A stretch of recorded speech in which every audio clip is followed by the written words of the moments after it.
No, no soy demasiado fan de los superhéroes, y no digo esto para excusarme ni porque tenga algo en contra específicamente. He leído muchos cómics de este género y a día de hoy me siguen entreteniendo, pero si tuviera que elegir sin rebuscar demasiado, prefiero trabajos como From Hell o Sandman, por poner algunos ejemplos. Dicho esto, seguramente alguien se preguntará por qué he decidido abrir con este personaje. La respuesta es tan simple como predecible, porque él fue quien hizo que me interesara por este mundillo cuando era un crío, y como bien indica Matthew Manning, es un superhéroe que en realidad no es súper en absoluto. Mi primer contacto, al igual que con la mayoría de superhéroes, fue de forma audiovisual en los 90. Recuerdo con mucho cariño series de televisión como Spider-Man, uno de mis superhéroes favoritos, o los X-Men, con un tono levemente más agresivo. Era un contenido ligero y simple, sin muchas pretensiones más allá de divertir, pero un día pusieron la película de Batman, La Máscara del Fantasma, y joder, era algo totalmente diferente. Durante los 70 minutos que dura yo no dejaba de sorprenderme, el tono era mucho más adulto de lo que yo estaba acostumbrado, y la mayoría de los temas que otras series infantilizaban aquí se trataban con mayor naturalidad. Mostraba elementos de terror muy ligeros, el misterio estaba siempre presente y el protagonista estaba en conflicto consigo mismo permanentemente. Cuando llegaron los créditos solo quería saber más de este inquietante personaje, de su mundo y de sus problemas. A partir de ahí seguí disfrutando del resto de superhéroes, fui conociendo a otros al interesarme por los cómics y a día de hoy muchas historias de ellos me siguen divirtiendo, pero ninguno ha conseguido despertar tanto interés en mí ni aferrarse tanto a mis gustos como el Caballero Oscuro. La década de 1930 fue el amanecer del cómic, un medio nuevo del que Batman formaría parte casi desde el principio. Su primera aparición sería en 1939, específicamente en el número 27 de la revista Detective Comics, donde el editor Vince Sullivan encargó una tira similar a Superman, y la respuesta de Bob Kane y Bill Finger fue el personaje que nos ocupa, y sí, fue todo un éxito. En los 40, varios guionistas y dibujantes colaboraron en la creación de nuevos relatos, como Sheldon Moldoff o Jerry Robinson, presentando varios integrantes de ese mundo como Robin en el número 28 o villanos emblemáticos como Joker, Catwoman, el Espantapájaros, el Pingüino, Dos Caras, Enigma, entre otros. El personaje gustaba tanto que en tan solo un año ya tenía su propia cabecera. Pero lo interesante es que había una intención muy marcada en querer dotar al personaje de una cierta seriedad y de un trasfondo, y en el número 33 se nos cuenta su origen de forma muy simple pero efectiva. Como todos sabéis, ya que es uno de los momentos que más se ha repetido en las películas, una noche Thomas y Martha Wayne junto con su hijo Bruce, mientras regresaban a casa después de ver una película, son asesinados por Joe Hill, un criminal que tenía la intención de robar el dinero y las joyas del matrimonio. Bruce sobrevive y jura vengar la muerte de sus padres dedicando el resto de su vida a luchar contra el crimen. Para ello se entrena física y mentalmente hasta que una noche mientras leía se encuentra con la frase "los criminales son cobardes y supersticiosos". En ese momento un murciélago entra en el salón y mediante asociación de ideas decide el aspecto que debería tener para infundir un poco más de terror en sus enemigos. Y de este modo Bruce creó a Batman. Desgraciadamente, el prometedor desarrollo del personaje se vería dificultado en la década de los 50 y principios de los 60, debido en gran parte al contexto histórico de la época, en el que se decidió suavizar bastante el contenido de los cómics para que no influyeran negativamente en las mentes más jóvenes. Ya lo sé, es una auténtica gilipollez. Afortunadamente, a finales de los 60, Batman regresa a sus raíces más serias, por lo que puede seguir desarrollándose hasta llegar a los 70, donde el tono humorístico propulsado por la serie de 1966 queda atrás para presentar a un personaje mucho más oscuro y realista, gracias en gran parte a artistas como Neil Adams. Los cómics, a nivel general, estaban madurando, la aparición de tiendas especializadas, el contenido claramente enfocado a los adultos y una narración más sofisticada llegaron a su punto álgido en los 80, donde Batman protagonizaría varias de sus historias más recordadas. Los matices que hacían a Bruce Wayne una persona atormentada y solitaria alcanzaban en esta década un nuevo nivel, presentando a un personaje lúgubre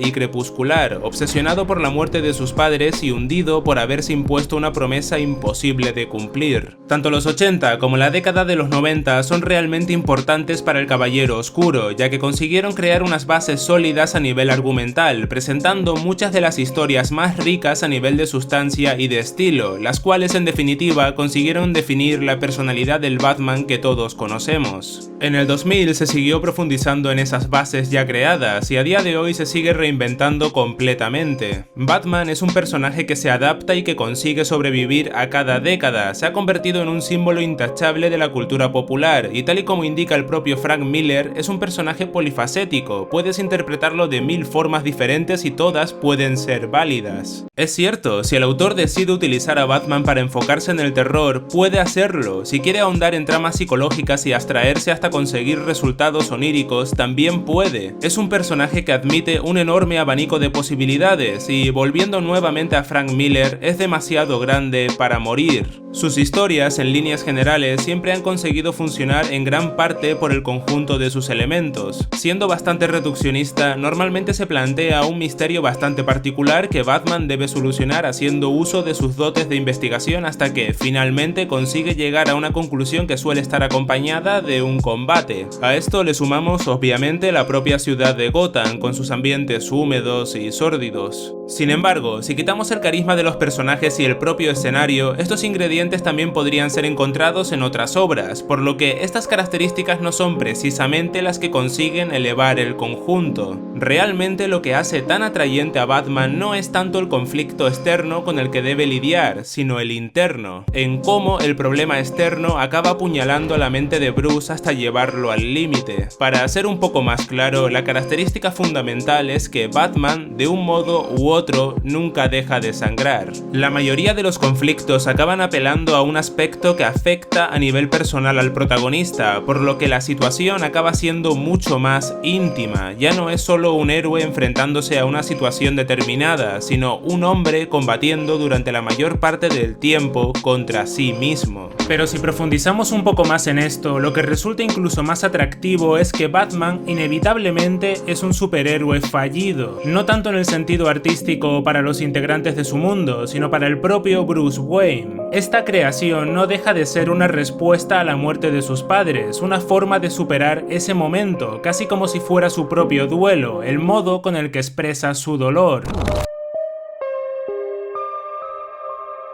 Sin que nadie se lo pida, él mismo hace una promesa imposible de cumplir: acabar con el crimen en Gotham, una metrópolis corrupta casi en su totalidad. En un principio, este objetivo tiene connotaciones positivas, ya que se obliga a perfeccionar sus habilidades físicas y mentales hasta llevarlas al límite. Pero cuanto más progresa en su camino, más se aferra a la muerte de sus padres, hasta que finalmente se estanca en un bucle del que nunca podrá salir. Tal y como indica su maestro Kirigi, el motor de Bruce es el dolor y la violencia que ha marcado su vida, algo que debería intentar olvidar o superar en lugar de destruirse a sí mismo o de aferrarse a ese sentimiento. Al final, lo que debería ser una solución para superar su pasado se acaba convirtiendo en una prisión diseñada por el protagonista en la que, como podemos ver en Gothic, el tiempo se ha detenido en el momento de mayor sufrimiento. La delincuencia también ayuda a crear este estancamiento, ya que es prácticamente infinita e incontrolable, depende de muchas variables, como se explora en Guerra contra el Crimen, donde Batman salva a un joven sin recursos que pierde a su familia en prácticamente las mismas circunstancias que el protagonista. Ante esto se establece una interesante reflexión en la que el Caballero Oscuro confiesa imaginar el rumbo que podría haber tenido su vida si hubiera compartido las mismas posibilidades que ese joven. Si no contara con todos los recursos de los que dispone, ¿también habría luchado contra el crimen? ¿Habría sido Batman o, por el contrario, habría dirigido su rabia contra la sociedad, convirtiéndose en un criminal incluso por simple necesidad? Es aquí donde se llega a una conclusión que afecta prácticamente a todos los integrantes del mundo del Caballero Oscuro, y es que, como comenta un reflexivo Bruce, no son los momentos trágicos los que definen nuestras vidas, sino las elecciones que tomamos después.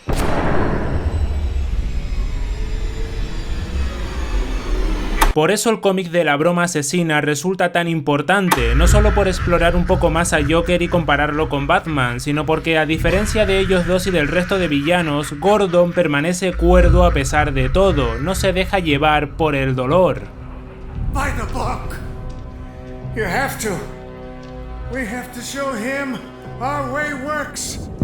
En contra de lo que pretende demostrar Joker, cada persona puede elegir cómo enfrentar un desastre y no necesariamente se crucificarán con ello. Es posible que no se equivoque en su idea de que basta con un mal día para que el hombre más cuerdo enloquezca, pero siempre se puede elegir, como bien demuestra el comisario. No todas las personas están condicionadas a convertirse en Joker o sufrirán esa curiosa dualidad de Harvey Dent al transformarse en dos caras. Por este motivo, toda la historia de Batman y de su mundo gira en torno a una cuestión fundamental: la incapacidad de poder superar un momento doloroso. Las vestimentas al final acaban convirtiéndose en un símbolo de ese fracaso, un recuerdo visual y permanente de una persona anclada en su tragedia particular. Como se indica en El hombre que cae y de forma incluso más directa en Asilo Arkham, aquella noche Bruce murió junto con sus padres. Además, su culpabilidad acaba promoviendo un estado que solo causa más dolor al protagonista, ya que siente que no debe llevar una vida normal.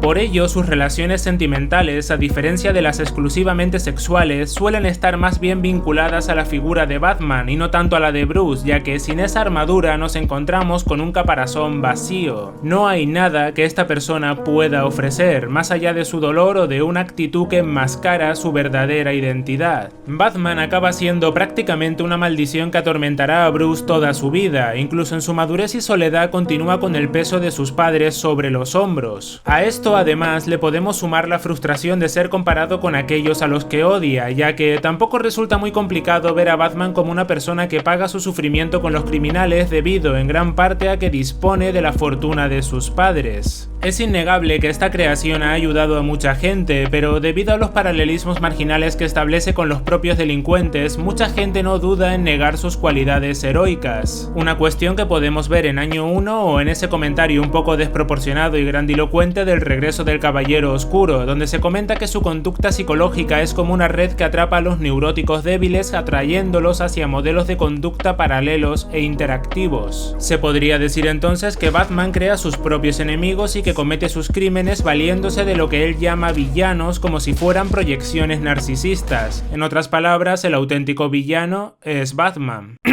Como digo, es un comentario un poco desproporcionado, sobre todo teniendo en cuenta que nosotros vemos al Caballero Oscuro desde un punto de vista privilegiado, por lo que no solemos dudar de sus capacidades heroicas ni de su compromiso de erradicar el crimen. Pero es cierto que su actitud consigue obsesionar a los villanos y al no acabar nunca definitivamente con ellos, termina incluso empeorando la situación en algunos momentos, o lo que resulta más contradictorio, acaba manteniendo relaciones afectivas con ellos. Además, incluso el propio Bruce parece dudar de su compromiso, ya que es habitual ver cómo en las ocasiones más difíciles acaba declarando puntos de vista diferentes. Por poner algunos ejemplos, en El culto, después de haber pasado por un infierno, acaba confesando que no se convirtió en Batman para luchar contra el crimen, sino para vencer sus miedos. Mientras que en otros sospecha que el asesinato de sus padres fue lo mejor que le podía haber ocurrido, ya que cínicamente eso le ha dado un destino a su vida y los medios para poder hacerlo realidad. Batman es un personaje contradictorio y confuso para sí mismo. En ocasiones es errático en cuanto a sus pensamientos, en otras es brutalmente violento y durante la mayor parte del tiempo es tremendamente contenido, como un volcán a punto de estallar.